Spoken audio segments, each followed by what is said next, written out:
Olá, meus irmãos e irmãs de Ideal Espírita, vocês amigos e amigas que nos acompanham aqui na página Estação da Luz Espírita, muitíssimo obrigado mesmo pela sua companhia.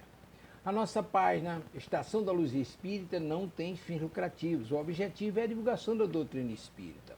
E é por isso que nós reunimos aqui esta sede de matérias espíritas para que possa atender às suas necessidades, estudo, lazer, pesquisa. Você encontra aqui na nossa página Estação da Luz Espírita os livros da codificação, obras suplementares, entrevistas, palestras e os programas da Web Rádio Estação da Luz de Natal e Web Rádio Cristo Consolador de São Paulo.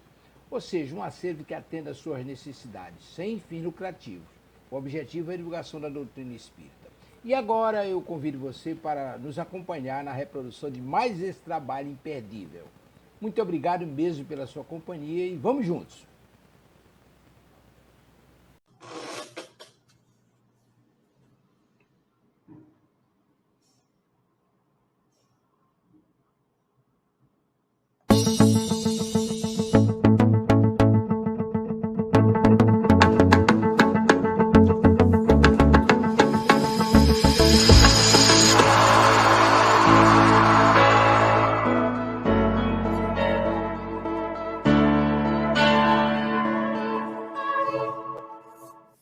Muito boa noite, meu povo. Espero que o seu sábado esteja sendo maravilhoso, né? E, dependente do momento que você esteja assistindo esse programa, se for ao vivo, muito boa noite. Se não for, um bom dia, uma boa tarde, um outro boa noite, uma boa madrugada, um bom qualquer momento, independente de onde você esteja, do horário que você esteja assistindo.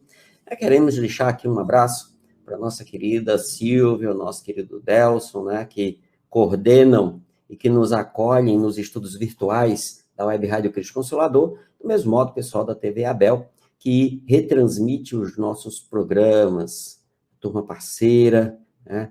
E quero também deixar um abraço para a turma do Esmilçando Allan Kardec, que acompanha os estudos e as atividades, né, que são promovidas no canal do YouTube do Esmilçando Allan Kardec. Em especial, os estudos promovidos pelo nosso querido Maurício, né, pela nossa querida Amanda, lá do Japão, e as palestras e estudos que nós transmitimos quando possível, né? E como é que vocês estão, menino Matheus, menina Marina, né? Já passando para a Marina trazer as suas considerações iniciais, depois já para o Matheus também trazendo suas considerações iniciais e já fazendo a nossa prece inicial deste estudo do Pérolas da Revista Espírita. Bom dia, boa tarde, boa noite, gente. Hoje não estou com meu chá para poder fazer pegue sua água, seu chá, seu café, mas estamos de água. Então, é o que temos para hoje. Então, muito bom ter vocês aqui de novo, para a gente estudar mais um pouquinho e seguir com esse texto, que estamos quase lá, gente, está quase no fim, fé. Bom dia, boa tarde, boa noite, Matheusinho. Bom dia, boa tarde, boa noite. Espero que o sábado de vocês aí esteja muito bom, ou independente do horário do dia, esteja muito bem aí, e fico feliz de nós estarmos reunidos mais uma vez para a gente continuar estudando aí a nossa querida doutrina espírita, em especial nossa querida revista espírita. Então, uma satisfação imensa para mim estar aqui, junto com o Enzo, junto com a Marina. Agradeço o espaço que os idealizadores aí da Rádio Cristo Consolador nos confiam sempre, e eu não vou estender meus agradecimentos aí, eu faço das palavras do Enzo as minhas, porque a gente tem bastante coisa para estudar, então, meu cheiro, meu abraço, que nem diz aí o Ezio, e vamos estudar. Para a gente já ir entrando, então, no clima, na harmonia, vamos começar a unir nossos pensamentos, pensando agora na figura do Mestre Jesus, olhando para essa imagem, fechando os olhos, agradecendo a Ele por essa grande oportunidade que nós estamos tendo no dia de hoje, de poder nos esclarecer, de poder nos iluminar, de poder cultivar um pouco mais dessa fé raciocinada. Assim, nós pedimos que o nosso bom Deus nos envie aqueles amigos simpáticos, aqueles amigos espíritos simpáticos, espíritos amigos, que possam nos acolher nesse momento, contribuindo com o nosso esclarecimento, trazendo as boas inspirações para o nosso estudo de hoje. E assim, então, vamos estudar. Muito bem. Obrigado, Matheus, pela prece. Vamos lá. Pessoal, como vocês sabem, né, nosso programa Pérolas da Revista Espírita, nós tratávamos, né, um texto por semana, mas chegamos nesse texto da Revista Espírita de dezembro de 1868, né, onde Kardec ele discute aspectos muito importantes das características da doutrina espírita, em especial o aspecto dito religioso, né? E, inclusive, o texto o Espiritismo é uma religião. Isso era um tema que já se discutia até naquele momento, recebendo críticas, recebendo elogios, ou uma exaltação até certo ponto, como acontece nos dias atuais. E aí, Kardec vem discutindo isso, ele começou falando sobre a ideia de comunhão de pensamento, só lembrando, para quem está procurando, dezembro, Revista Espírita, dezembro de 1868, é o primeiro texto da revista, né? Podem acompanhar, quem tiver em papel, acompanhe em papel, quem tem em PDF, dá para baixar pelo site da Federação Espírita Brasileira, dá para acompanhar pelo KardecPad, até mais fácil, né? Que você já vai lá, Revista Espírita 68, dezembro, já vai aparecer o primeiro texto ali. Nós estamos ali no momento do texto, que ele já falou, já deixou muito clara a ideia da comunhão de pensamento, o que é comunhão de pensamento, que é uma das principais características de toda reunião que se autodenomina espírita, tá?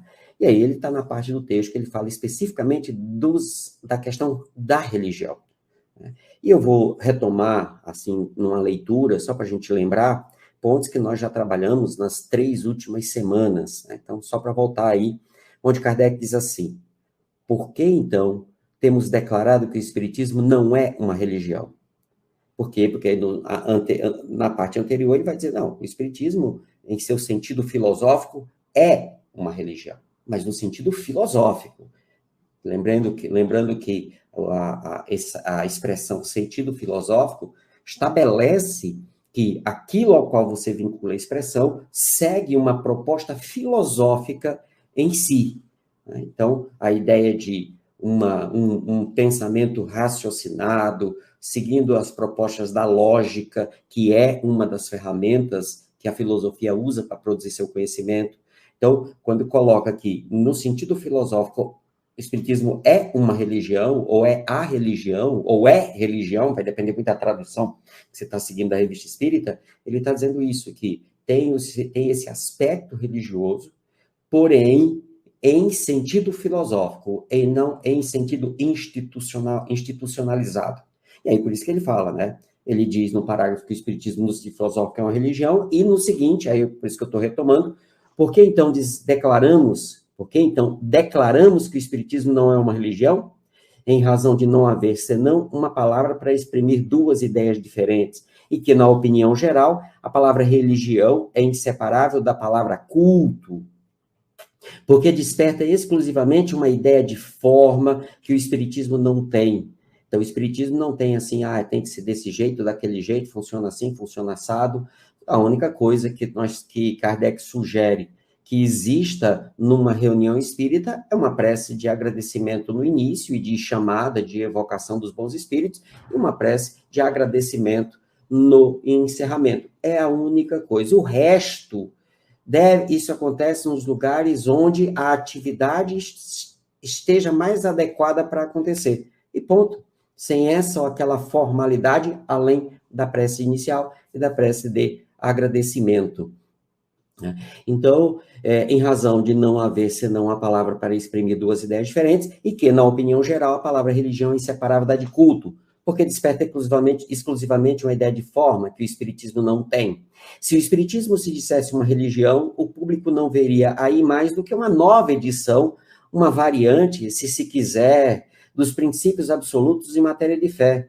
Uma casta sacerdotal com seu cortejo de hierarquias, de cerimônias e de privilégios. Não o separaria das ideias de misticismo e dos abusos contra os quais tantas vezes a opinião se levantou. Então, o que ele está dizendo? Que se o Espiritismo se dissesse uma religião sem essa característica essencial da filosofia, seria só mais uma. Ou mais uma, ou uma variante de uma. como é o caso das chamadas denominações evangélicas, igrejas evangélicas, que aí você tem as variações, né, as variantes, que Só nascem do luteranismo. Pode falar, Marina. Pensando que era um período em que não é que nem hoje, que tudo se dissemina muito mais fácil por causa da internet, se chegasse a se misturar nessa questão de apenas mais uma religião, até você desmentir essa situação, ia demorar muito tempo. E, querendo ou não, podia atrapalhar na disseminação do espiritismo, como teoricamente ele era para ser feito, né? E acabou acontecendo isso que você fala, por quê? Porque como Jesus é um elemento essencial dentro da estrutura doutrinária, por quê? Porque a proposta da moral espírita é a moral do Cristo, o espiritismo não traz uma moral nova, acabou se vinculando que as pessoas que vinham de outras religiões, encontrando Jesus no espiritismo, passaram a dizer assim, tá, então Jesus está aqui, então Jesus está aqui. E se ele está aqui, é igual como tem lá, então ele tem que fazer igual fazia lá. E aí trouxe para o interior da experiência, não da doutrina, mas da experiência, as características da experiência pessoal de cada um. Então, ao invés de eu adotar o espiritismo como estrutura de pensamento para o grupo ao qual eu faço parte, não. Eu introduzi no grupo ao qual eu estava fazendo parte os elementos de crença e de crendice que eu trazia vinculado à ideia de religião anteriores, né? Então, é isso que veio a acontecer. E aí, Kardec segue. Pode falar, Marcos.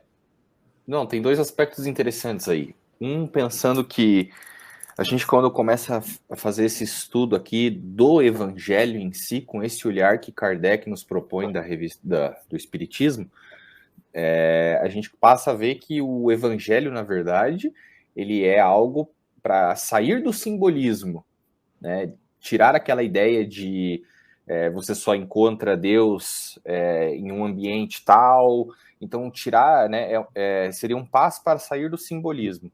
Só que, aos poucos, como você disse, as pessoas foram inflando esse evangelho do Cristo e trazendo esses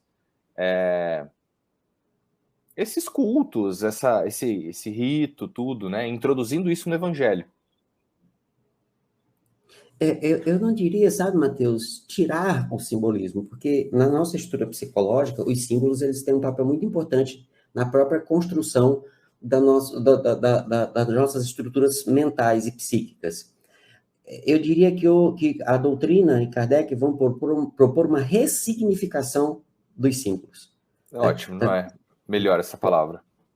Porque aí se você for trabalhar, por exemplo, com a psicologia junguiana, a gente vê que a própria construção do inconsciente é a partir das simbologias. Então, e esse é um passo interessante que tu está dizendo, porque se a gente parar, já que a gente está analisando as revistas espíritas, a gente percebe que Kardec ele era muito cuidadoso com essa questão de, olha, eu gostaria de usar essa palavra, mas como já existe um significado para isso, então, e não vai representar aquilo que eu quero dizer, e as pessoas também não vão entender, então vamos usar essa expressão, né? Várias vezes até com a própria psicologia. Então, a importância da revista espírita é justamente essa, a gente começa a compreender como foram as formas que ele estava pensando e estruturando da onde veio cada palavra, no sentido exatamente filosófico, como ele fala, né? Porque aí é aquele ponto, ele não tira a ideia de religião, ele ressignifica essa ideia. Né? Perfeito. Porque, por exemplo, vamos pegar um exemplo disso que eu estou falando, da questão do símbolo, o quanto o símbolo ele é relevante, porém a ressignificação do símbolo é que faz a diferença. Se pegarmos, por exemplo, a cruz, né?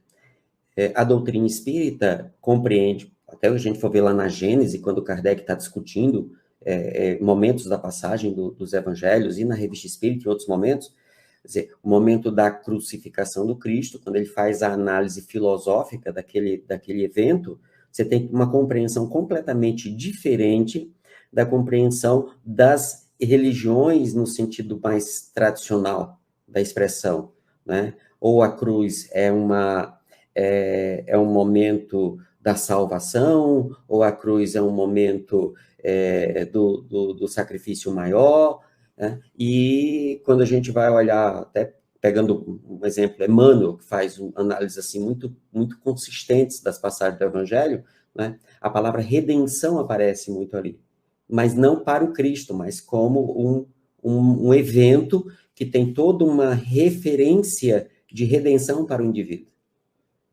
Então, aí é uma ressignificação de um símbolo.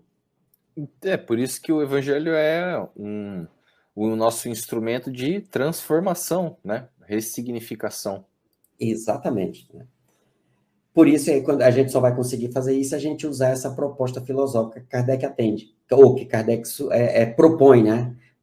A religião no sentido filosófico, que é essa, dizer assim, poxa, o Cristo foi executado numa cruz. Quais as consequências, ou quais as ideias que eu posso tirar disso? Por que isso aconteceu? Por que ele se submeteu ao processo da cruz? Bom, se ele não tivesse morrido, primeiro, ele está se entregando para ser condenado pela defesa das ideias que hoje são as ideias da moral que o Espiritismo adota. Então, o primeiro ponto é esse. Segundo ponto, morrendo, ele pode demonstrar a imortalidade, que aí é a grande culminância dentro da proposta. Aí a gente vê, poxa, a crucificação é realmente um momento muito importante dentro do contexto da missão que o Cristo assumiu para trazer a mensagem adequada para o processo evolutivo. Então, quer dizer, eu fiz todo um raciocínio dentro de uma lógica, sem uma defesa, mas tentando entender isso até como a partir do que aconteceu depois. Então, é uma análise realmente usando ferramentas de lógica que a filosofia propõe. E aí é um resultado diferente, porque eu vou na essência da ideia daquele fato. Muito bom, isso mesmo. Não tendo o Espiritismo nenhum dos caracteres... Pessoal, isso aqui a gente já analisou, a gente está voltando só para a gente relembrar, para manter a ideia, para não ficar meio solto que a sequência do texto, tá? E olha, a gente ainda consegue tirar mais coisa, né? Não tendo o Espiritismo nenhum dos caracteres de uma religião institucionalizada, né, na acepção usual da palavra, não podia nem devia enfeitar-se com um título sobre cujo valor, inevitavelmente se teria equivocado. Eis porque simplesmente se diz doutrina filosófica e moral. Por isso que, quando nós falamos que o Espiritismo é assentado num tripé, ciência, filosofia e religião, primeiro, não é um tripé, porque aí você tem elementos inseparados. Na verdade, Kardec traz os aspectos científicos, os aspectos filosóficos, os aspectos morais, que compõem um corpo único, que é a doutrina espírita. E aí, veja, doutrina filosófica e moral, que nasce a partir de uma proposta de observação de fatos, seguindo a metodologia científica. Por isso, aspectos científicos, filosóficos e morais. Aí nós vamos observar que nessa sequência, aí chegamos à conclusão de que aspectos científicos, filosóficos e morais de consequências religiosas. As reuniões espíritas podem, pois, ser feitas religiosamente, isto é, com o recolhimento e o respeito que comporta a natureza grave do assunto de que se ocupa. Vou repetir. As reuniões espíritas podem, pois, ser feitas religiosamente, isto é, com o recolhimento. A palavra recolhimento aqui, quando ele descreve o que é o recolhimento, é o que nós hoje, convencionalmente, chamamos de foco. Certo? Você vai fazer uma coisa, você vai fazer com foco. Então, você se concentra naquilo. Você adentra naquilo. Você, sabe, você faz aquilo que você está fazendo. Como assim? Eu lembro de uma palestra do Divaldo Pereira Franco, né, ele falando sobre os estados de consciência, aí vai trabalhar com as teses de Pedro Ouspensky e Gurdjieff, psicólogos russos. E aí eles colocavam assim, eles vão buscar no Oriente, que dizem assim, o indivíduo senta para almoçar e ele não senta para almoçar, ele senta para comer e ficar processando coisas, o que é que ele vai fazer depois, o que é que ele não fez antes, isso. Então ele não senta para fazer, para focar no que ele está fazendo. Você vai dormir e você fica pensando no que você vai trabalhar no dia de amanhã. Então, você não vai dormir, porque a sua mente não está no que você está fazendo. Seu corpo faz uma coisa e sua mente faz outra. Então, nessa proposta, a ideia do recolhimento, a ideia do foco é: você vai para a atividade mediúnica, então você vai para a atividade mediúnica. Você vai para a palestra, então você vai para a palestra. Você vai para estudar, então você vai estudar. Essa é a ideia do recolhimento. O pessoal acha que é ficar quietinho, assim, com a cabeça baixa. Aí você está aqui olhando assim, a Marina hoje tá com um sapato estranho. É muito estranho esse sapato para vir para reunião. Vixe, Marina tá de saia. Tinha que ir de calça. Tá frio. Como é que a pessoa vem de saia? Tá tão frio. Como é que a pessoa... Vixe, que maquiagem pesada. Tá. Não adiantou nada, né? Eu dei um exemplo de meninas, porque as meninas são mais observadoras. Nós, homens, somos meio ogros, assim, não presta atenção nos detalhes, né? Então, as reuniões espíritas podem, pois, ser feitas religiosamente, isto é, aí as características do religiosamente, com o recolhimento e o respeito que comporta a natureza grave, a natureza séria dos assuntos de que se ocupa. Então, isso quer dizer que o Espiritismo não perde tempo com temas que não merecem gastar seu tempo. Pode-se mesmo, na ocasião, aí fazer preces que, em vez de serem ditas em particular, são ditas em comum, sem que, por isso, sejam tomadas por assembleias religiosas. Não se pense que isso seja um jogo de palavras.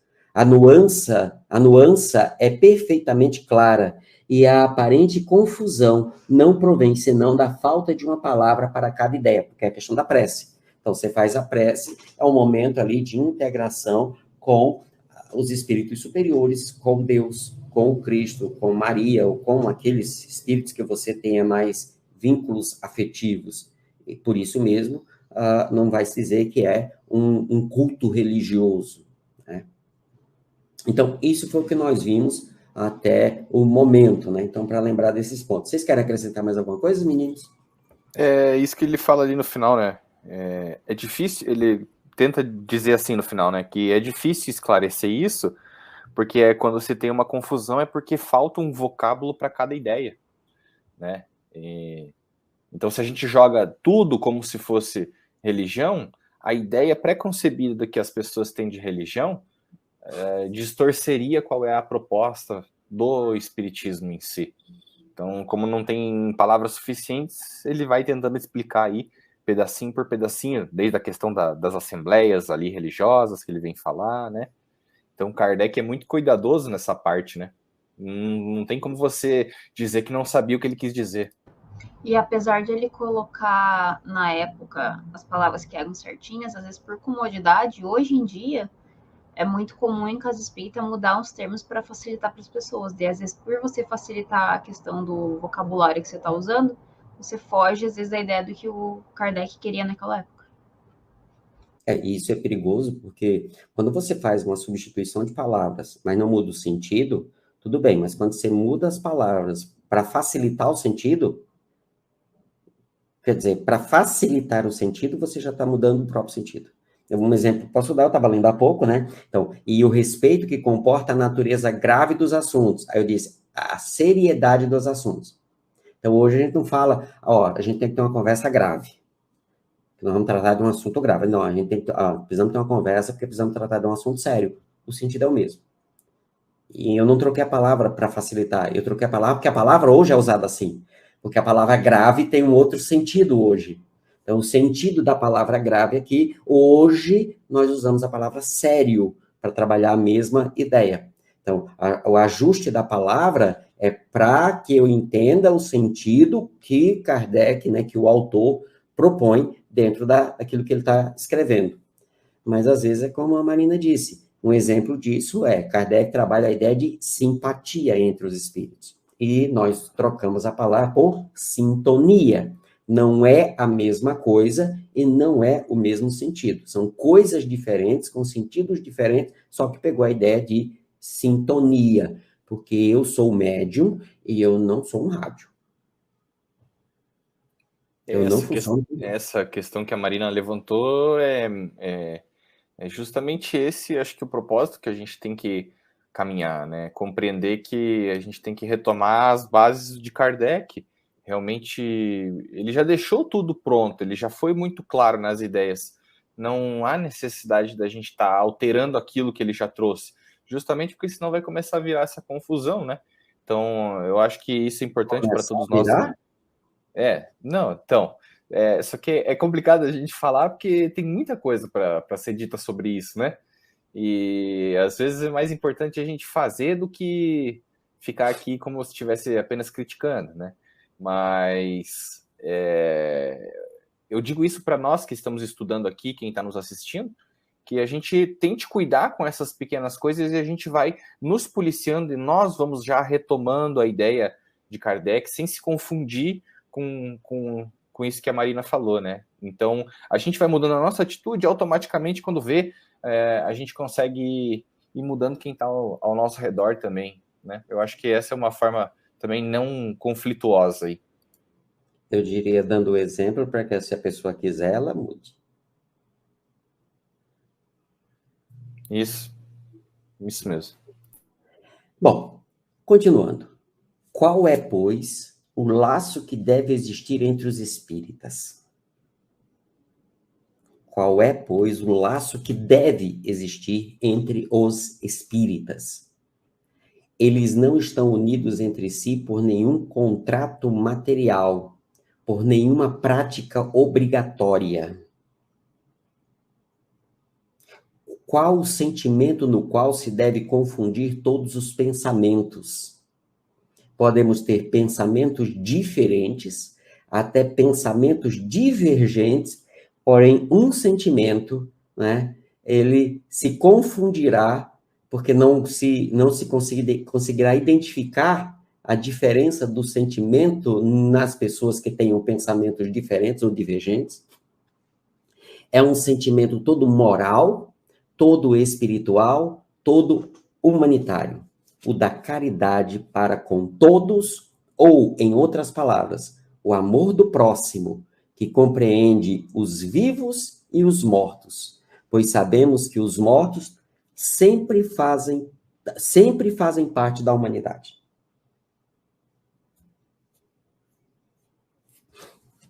Aqui agora ele entra no terceiro assunto do texto. Primeiro assunto, comunhão de pensamento. Segundo assunto, religião no sentido filosófico. E o terceiro assunto, a caridade, que é a bandeira que deve ser hasteada por toda instituição e ou por todo espírita. A bandeira da caridade. Algum comentário? Não, estou digerindo aqui esse parágrafo. Vamos colocar uma pimentinha. A caridade é a alma do espiritismo. Tá vendo? Temos que criar instituições sociais para alimentos, para roupas, né? Para isso, para aquilo. E aí nós vamos ver que ele trabalha um aspecto muito interessante, que são as características e os tipos de caridade ao qual a doutrina espírita adota. E nesse caso, desse exemplo que eu estou citando, eu falei apenas da chamada caridade material. Então, a caridade é a alma do espiritismo. Ela resume todos os deveres do homem para consigo mesmo e para com os seus semelhantes. Razão porque se pode dizer que não há verdadeiro espírita sem caridade. Você acha que a gente pode dizer que isso aqui ainda é um resumo do resumo de Jesus? Porque amai o próximo como a ti mesmo? Eu diria que isso aqui é o próprio amar ao próximo como a si mesmo. Quando a gente compreende o que de fato é a caridade nessa perspectiva, e aí podemos, sem nenhum problema, pegar a questão 886 do Livro dos Espíritos, se você tiver com o Livro dos Espíritos, a Marina tiver aí mais fácil, né? Podemos lembrar, pessoal, são questões que a gente de vez em quando está trazendo, né? Que aí eu sei de memória, mas é bom fazer a leitura para Qual? 886.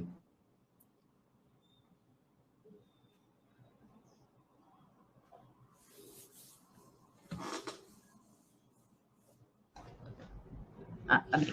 Tá. 886. Aqui pra frente, né? Perdão.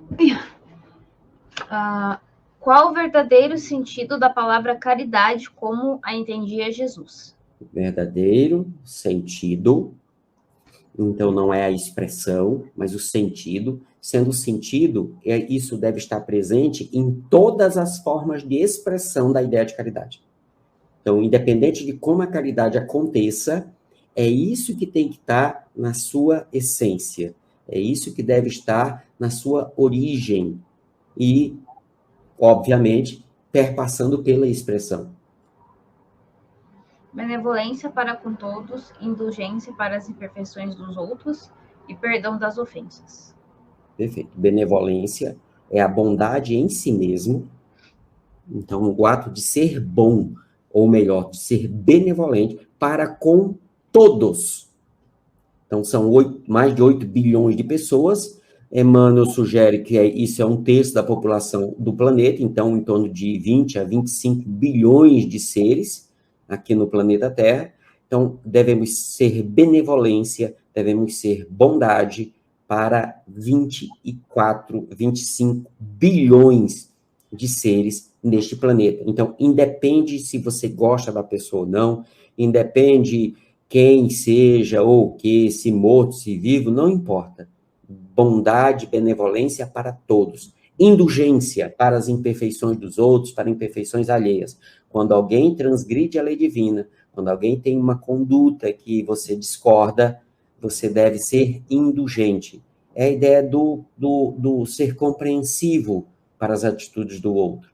E a última, o perdão das ofensas. É quando isso acontece com você. Então, o Mateus, ele cometeu um crime perante a lei divina contra a Marina, e eu observo. Então, eu devo ser indulgente para com o Mateus. O Mateus fez a mesma coisa comigo. Eu devo perdoar o Mateus. Então, essa é a diferença. Isso é a essência da caridade, como a entendia Jesus. Benevolência, indulgência e perdão para com todos e para com todas as ofensas e atitudes. Você trouxe um ponto muito interessante que, veja só, para não causar confusão nessa interpretação, às vezes pode acontecer da pessoa entender que a caridade é cada uma dessas coisas aqui, né? Mas como você disse, caridade é quando existe um ato, não precisa ser necessariamente apenas atos de doação material, mas o ato ele tem que estar revestido desses 3 princípios. Esse é o sentido da palavra caridade. Revestidos e embutidos, né? Imbuídos. Isso. Né? Então não importa, por exemplo, se eu tirar um tempo para conversar com um amigo que está passando dificuldade, e se eu fizer isso com esses elementos, né, eu estou expressando caridade. Benevolência, indulgência e perdão. Então, ele pode ter errado contra outra pessoa, ele pode ter errado contra você. Né? E você vai ser bom para com a pessoa. Claro, usando de prudência, porque como a pessoa já fez algo contra você, você sabe que ela pode fazer novamente. Então, não é por isso que você não vai ajudá-lo. Porém, com a prevenção. O próprio Cristo nos ensinou, manso como as pombas, prudentes como as serpentes. Né? Então, é algo que a atitude do outro não pode determinar a minha atitude. Esse é um aspecto que a doutrina espírita sempre nos traz, né? A nossa responsabilidade.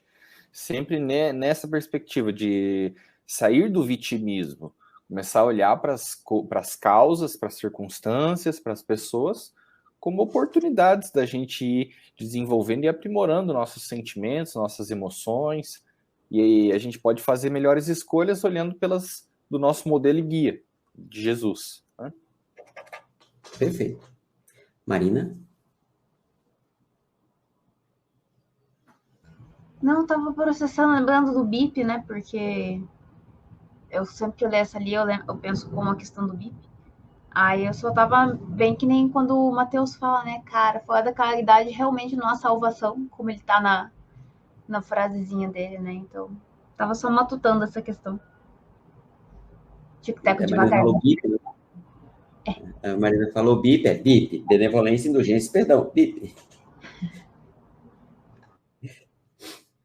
Muito bem. Mas a caridade é ainda uma dessas palavras de sentido múltiplo, né, de polissemia, cujo inteiro alcance deve ser bem compreendido. O inteiro alcance deve ser bem compreendido. E se os espíritos não cessam de pregá-la e defini-la, é que provavelmente reconhece que isso ainda é necessário. O campo da caridade é muito vasto. Compreende duas grandes divisões que, em falta de termos especiais, podem designar-se pelas expressões caridade beneficente e caridade benevolente. Cara, isso é fantástico. Olha como Kardec é precioso, né? É preciso com as palavras. Caridade beneficente e caridade benevolente. Beneficência, benevolência. Só lembrando, benevolência é o ato de ser caridade. É uma característica moral, uma característica do indivíduo, não é o ato em si. Beneficência é um ato.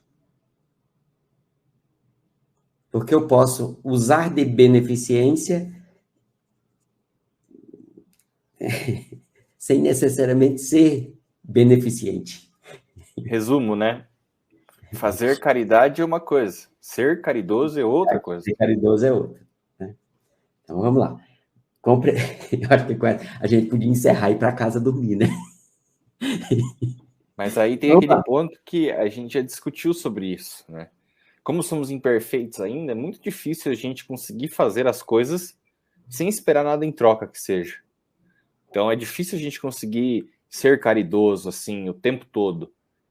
Mas já que a gente ainda não consegue, não é por isso que a gente não vai fazer. A gente vai tentando se transformar nisso, sempre lembrando, né, para onde a gente precisa ir aparando aí as arestas, porque senão a gente, quando a gente começa daí com aquela frase, né, não, isso aqui deixa para próxima, né? Aí esse é o pagar o mínimo do cartão de crédito, né? Depois o mínimo aí vai virar 100, 200 mil, quando vê, tá enterrado em dívida. Aí alguém pode dizer, mas assim, tá. Uma é a caridade que você faz, a outra é a caridade que você é. Tá. Então eu vou lá, ofereço sopa para uma pessoa, tô fazendo qual? Tá fazendo ou está sendo? Percebe? A própria fala já traz a resposta. Não, mas peraí. É assim mesmo? Então seria caridade material e caridade espiritual? Não, porque, por exemplo, se a pessoa chega ela está magoada. Mágoa é uma emoção. E você faz um atendimento fraterno, aplica um passe e ela sai aliviada. Você aplicou um passe, você usou fluidos. Então, você usou matéria. Então, o passe em si é a caridade material, nessa perspectiva. E o diálogo que você tem com a pessoa, que atinge o ser, aí provavelmente você... Mas ainda assim, a caridade benevolente diz respeito a como você faz. Quer ver? Veja só. O campo da caridade é muito vasto, compreende duas grandes divisões que, em falta de termos especiais, podem designar-se pelas expressões caridade beneficente e caridade benevolente. Compreende-se facilmente a primeira, que é naturalmente proporcional aos recursos materiais de que se dispõe. Então, realmente, caridade beneficente é como Kardec chama, o que nós chamamos de caridade material. Então, mudou-se a palavra, mas o sentido é o mesmo. Aqui não tem problema. Mas a segunda, a primeira, a beneficente, ou como chamamos hoje, caridade material, depende de quanto você pode ajudar. Quanto? Do que você tem. Do que você tem e do quanto você tem. Mas a segunda, a benevolente, está ao alcance de todos, dos mais pobres como do mais rico.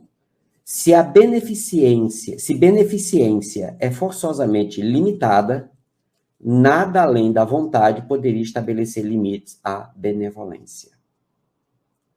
O que é preciso, então, para praticar a caridade benevolente? Amar ao próximo como a si mesmo. Por isso que na hora que o Mateus falou, eu comentei, é a própria. Ora, que é preciso, então, para praticar a caridade benevolente? Amar o próximo como a si mesmo. Ora, se amar ao próximo tanto quanto a si, amar-se-á muito, agir-se-á para com outrem, como se quereria que os outros agissem para conosco. Não se quererá, nem se falará mal a ninguém, porque não quereríamos que nolo fizessem. Percebem que a caridade benevolente é uma atitude e não o ato em si? E é tão simples, né? Se você for pegar, tipo assim, resumiu aqui em 4 linhas. Falei simples, não fácil. Se alguém quiser reclamar depois. Obrigada. Mas olha só, nessa ideia aqui a gente não poderia acabar interpretando que essa caridade beneficente e a caridade benevolente, então, a diferença seria no bem desinteressado, entende? Quando eu ainda não consigo fazer o bem desinteressadamente, ainda tem ali por trás algum interesse, alguma coisa assim, né, que é o mais difícil, ali a gente colocaria como se fosse a caridade beneficente. E no âmbito da caridade benevolente, então, estaria quando eu consigo cumprir o papel de me retribua como você quiser, o que me sustenta mesmo é fazer a caridade, né? Então, fazer o bem desinteressadamente. Eu queria que fosse assim, Mateus. Porque interesse pessoal é a definição de egoísmo no Livro dos Espíritos. Então, quando eu faço um ato de caridade, egoisticamente falando, a caridade está sendo feita, mas eu não estou em nenhum momento num ato de caridade em si. Eu não participo disso como caridade. Mas deixa eu voltar aqui, que ele vai dizer qual é a característica para essa caridade benevolente. Não é o desinteresse pessoal. É mais que isso. Quer ver? Veja só, no próprio texto. O que é preciso, então, para praticar a caridade benevolente? Amar ao próximo como a si mesmo. Então, o desinteresse pessoal já é algo que está na essência disso aqui. Mas não é só isso. Porque eu posso não ter interesse pessoal, eu posso até não ter interesse pessoal, mas eu ainda não amo o outro. E aí, no parágrafo seguinte, que aí eu posso ler para a gente arrematar isso aqui hoje, amar ao próximo é, pois, abjurar todo sentimento de ódio, de animosidade, de rancor, de inveja, de ciúme, de vingança, numa palavra, todo desejo e todo pensamento de prejudicar. É perdoar aos inimigos e retribuir o mal com o bem. É ser indulgente para as imperfeições de seus semelhantes. É não procurar... Não encontrei isso na biblioteca do app Apple Music. Ixi. Você pode me pedir para reproduzir uma estação de rádio ou para usar um app? Moça, pelo amor de Deus. Acontece. É perdoar aos inimigos e retribuir o mal com o bem. É ser indulgente para as imperfeições de novo. Já ia falar de novo aqui. É ser indulgente para as imperfeições de seus semelhantes e não procurar o argueiro no olho do vizinho, quando não vê a trave no seu. É esconder ou desculpar as falhas alheias, em vez de se comprazer em as pôr em relevo por espírito de maledicência. É ainda não se fazer valer à custa dos outros, não procurar esmagar ninguém sob o peso de sua superioridade, não desprezar ninguém pelo orgulho. Eis a verdadeira caridade benevolente, a caridade prática, sem a qual a caridade é a palavra vã. É a caridade do verdadeiro espírita, como do verdadeiro cristão. É aquela sem a qual aquele que diz, fora da caridade não há salvação, pronuncia sua própria condenação, tanto neste quanto no outro mundo. Isso quer dizer que a caridade será essencialmente caridade quando as duas andarem juntas. São dois aspectos, porém, devem andar juntos. Por isso que o desinteresse pessoal, eu vou dizer assim, está na base, porque se eu não tiver o desinteresse pessoal, eu não consigo fazer nada do que está escrito aqui. Uhum, exatamente. Mas então a gente entende a caridade beneficente como a caridade material para nós, é isso? A caridade beneficente, porque ele próprio diz, ela é de acordo com o quanto você pode ajudar. E aí... Então, quer dizer, pobre fica difícil de fazer. Então, quer dizer que o pobre não pode ser caridoso, então? Ele pode, às vezes, não dar coisas porque ele não tem, certo? Mas ele pode ser essa caridade. Uhum. Ele pode apertar um abraço, por exemplo. Então, por isso que a caridade material nem necessariamente vai ser caridade, porque além da gente dar o material, ela precisa estar junto com essa caridade benevolente, né? Com esses aspectos imbuídos no ato da doação. Acho que ainda é caridade, só que não tá no patamar, tipo, topíssimo das caridades, entendeu? Mas você ainda tá ajudando, porque às vezes você começa a ajudar tendo esse egoísmo, né? Tendo esse interesse por trás, mas é um começo, porque no fim do dia a gente não é perfeito ainda, né? Não, claro, né? É como me vem aqui à cabeça o exemplo, você ter dois copos, um copo com água que não esteja, não que seja uma água contaminada a ponto de te matar, mas uma água que não está pura, que tem sujeiras. Eu já cheguei em determinados lugares onde a água estava ali a cor de barro, parecia um achocolatado, né?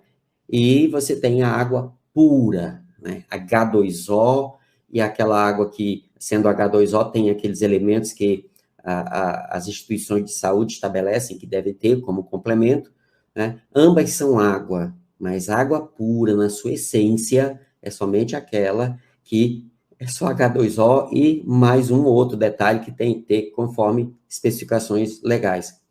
Mas não deixa de ser água aquela outra. Ela continua sendo água. Então, nós temos o ato da caridade, que é o ato de doar, que é o ato de entregar. Porém, na sua essência, ela vai ser verdadeira caridade quando for benevolência, indulgência e perdão. Quando ela tiver essas características. Por isso que a caridade beneficente é a caridade material. Aí você pode dizer assim, mas isso, nessa perspectiva, eu também poderia encaixar a própria coisa que nós chamamos de caridade espiritual, porque eu posso estar ali dando um conselho para a pessoa no atendimento fraterno, mas eu não estou ali com esse espírito de ser caridoso. Eu estou fazendo porque tem que fazer. Então, nesse caso, elas teriam essas características, e talvez por isso que Kardec não foi dizer que chamou de caridade material, mas caridade beneficente, né? Podemos, sem nenhum problema, porque aí você vê, a caridade beneficente é o ato, a caridade benevolente é a atitude.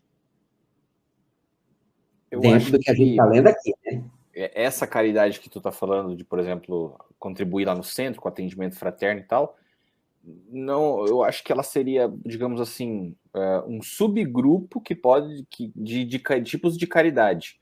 Agora, a essência está aqui, digamos assim, como o Kardec sempre busca o termo ali, digamos assim, ele parte do geral, né, trazendo a ideia. Então a gente consegue aplicar aqui em qualquer ato que a gente vê de caridade. Nessa caridade espiritual que tu está falando, a gente consegue encaixar isso. Então ali seria, digamos, né, um item, um tipo de caridade, né, que compreende esses requisitos. Ou não, né? Ou não. Se a pessoa não cumprir com isso, também não necessariamente vai ser. Por isso que o ato da caridade em si tem que ser feito, não importa quem faça. Está fazendo com interesse, está fazendo por isso, por aquilo, não importa. O ato da caridade, porque o ato da caridade diz respeito a quem vai receber. Aquela pessoa precisa. E ela deve ser atendida dentro das possibilidades e dentro daquilo que está dentro do processo evolutivo da pessoa. Né? Então, isso tem que ser observado também. Então, o ato tem que ser feito, não importa por quem faça. Ah, faz certo, faz errado, faz antidoutrinariamente, não tem problema. A pessoa está com sede, cara, ele não quer saber. Pronto, você é da área do direito, você sabe que no direito tributário existe uma regra que é em latim, né? Pecunia non olet. Quer dizer, dinheiro não tem cheiro. O indivíduo que tem dinheiro na sua conta, não importa como esse dinheiro, ele conquistou esse dinheiro, se foi de modo legal ou ilegal, ele vai pagar imposto do mesmo jeito. Então, quer dizer, não importa, o imposto vai ser cobrado. Então, caridade deve ser feita. Por isso que, eu ainda não consigo aplicar a caridade benevolente. Não importa. Faça a caridade, mesmo ainda sem ser caridade, sem ser benevolente. Faça, certo? É esse exercício, à medida que... Aí, lembra aquele ponto que nós falamos, você senta para almoçar e você está fazendo uma coisa com a cabeça em outra. Quer dizer, nesse caso, vai chegar um momento que você vai parar para fazer a caridade e o seu coração vai estar no ato. Nessa hora, aquela caridade beneficente se torna caridade benevolente.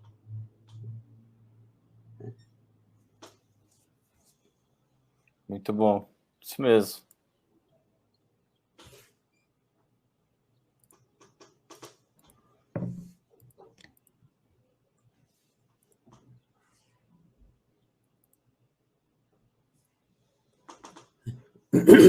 Não sei se é porque é depois do almoço, porque a gente tá gravando hoje depois do almoço. Mas meu tic-tac tá devagar. É tipo, ele tá compreendendo tudo que vocês estão falando. Meu cérebro tá tipo, nossa, realmente, tal coisa. Aí eu penso, vou fazer um comentário. Aí eu fico, não sei o que comentar. Difícil estar com duas pessoas de direito, né? Meu cérebro tá bem crítico hoje. Foi muito boa a nossa construção. Ele foi indo de pouquinho, e é legal que a gente entrou nesse outro tópico agora, né? Porque entrando nessa parte da caridade, agora a gente vai indo para o final do texto. Assim, final deve ter mais uns 6 programas, pelo menos, mas indo para o final do texto, a gente começa a costurar o que foi colocado para cima, né? Então vai virando uma ideia só. E era exatamente isso que eu ia falar, porque ele agora entrou no aspecto que é a característica essencial da doutrina espírita, a ponto, ele disse lá em cima, o indivíduo o verdadeiro espírita é o que faz a caridade. Ponto. Ele não está com essas palavras, mas, né, e aí, vamos lembrar que o começo do texto fala sobre comunhão de pensamento. Kardec é muito didático, ele não escreve nada à toa. Então, já fica para a próxima semana, para a gente começar a meditar, porque já nós temos aqui faltando pouco menos que 8 minutos. E depois ele vem falar do aspecto religioso da doutrina espírita, em seus aspectos filosóficos, né? E não no aspecto institucional. E agora ele vem falar dessa caridade. Então, quer dizer, não é ao acaso. A ideia da comunhão de pensamento, a ideia desse sentido filosófico da característica religiosa do espiritismo e a caridade nessa essência. Então, a gente precisa, como disse a Marina, já começar a costurar uma construção. Tá? Mateus, suas considerações finais para o nosso encontro de hoje? Então, muito obrigado por mais uma oportunidade aí da gente conversar sobre Espiritismo, sobre o Evangelho de Jesus, sobre essa revista espírita maravilhosa. Espero que você que está aí acompanhando conosco esteja sendo muito produtivo. Se ficou alguma dúvida, aproveita e manda aí para nós aí, que no próximo programa a gente responde, tá passando o telefone aí. E agora mesmo, eu acho que mais do que a gente compreender esse texto, é a gente começar a tentar aplicar isso aqui agora. Né? Quando a gente tiver as oportunidades aí, lembrar desses conhecimentos aqui que a gente adquiriu e começar a aplicar eles. Então, é isso que eu vou me esforçar aí nessa semana. Espero que vocês também. Então, meu grande abraço aí. Mais uma vez, obrigado pela oportunidade. Aos idealizadores aqui da Rádio Cristo Consolador que nos concedem esse espaço aí para esse estudo maravilhoso. Um abraço, pessoal. Antes de eu passar para a Marina fazer a prece, né, quero comentar que nós estamos gravando o programa, hoje é quarta-feira, o programa está ainda no sábado, né, você vai estar assistindo ao sábado, a partir das 8 horas, e hoje, às 19 horas, né, eu terei feito, né, uma palestra na Sociedade Centro Espírita Caminho da Luz, aqui em Cascavel, com o tema O Bem e o Mal. E eu vou usar esse texto aqui na compreensão da expressão, da experiência de vivência do que é o bem no cumprimento da lei divina.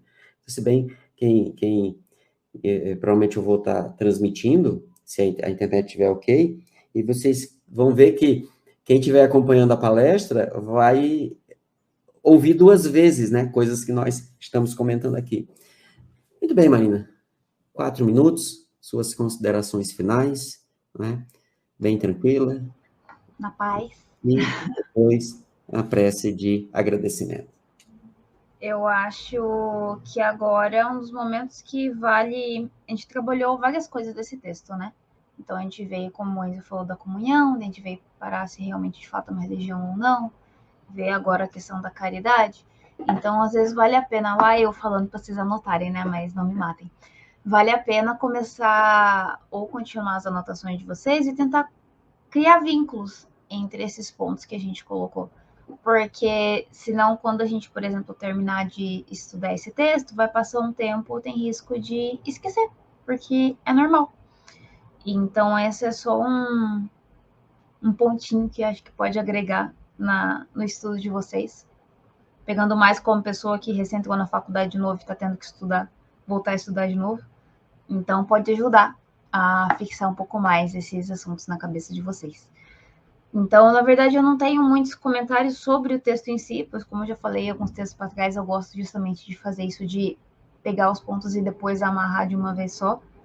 Mas eu queria, de novo, agradecer, então, a presença de todo mundo, como os meninos sempre fazem, agradecendo quem realmente idealizou, né, esse programa, de a gente poder estar aqui estudando e aprendendo junto com vocês.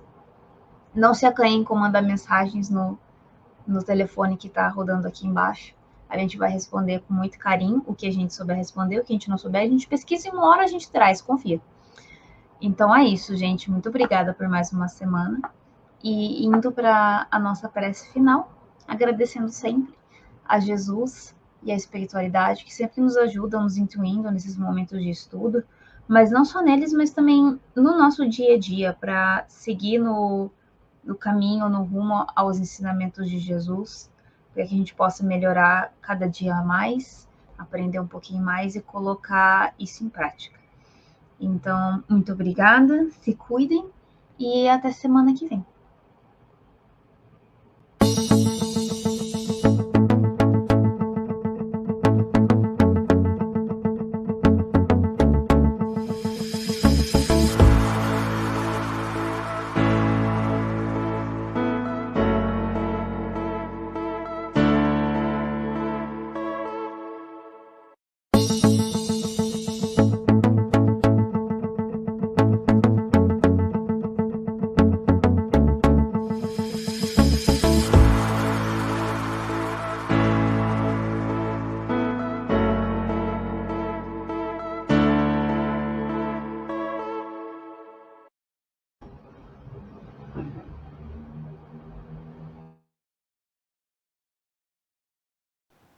Chegamos ao final da nossa atividade. Muitíssimo obrigado mesmo pela sua companhia e espero você no próximo evento.